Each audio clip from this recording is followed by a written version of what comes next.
Nu nav viņš fighters.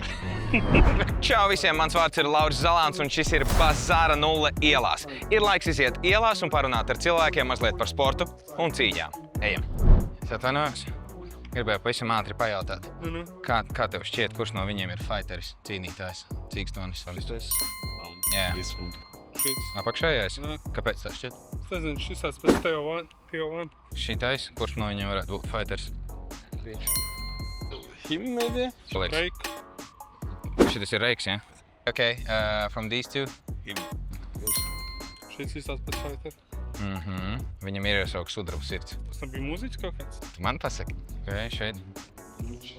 Nē. Jā. Augšējais, ja? Jā. Augšējais. Augšējais ir fighters Mareks Bakmanis Baču, varbūt es dzirdēju tādu. Nu nav viņš fighters bačs. Nu labi, noslēdzošais šitais. Not Arnold, but probably that guy. Šitais. Apakšējais. Apakšējais, pareizi, pilnīgi precīzi. Tas ir Ukraiņu arī cīkstonis, viņš cīnīsies pret šo čeku, kas varbūt es dzirdēju kaut ko par Bazara 0 pasākumu, Bazara 0 Fight Club, notiks 12. septembrī Xiaomi arēnā.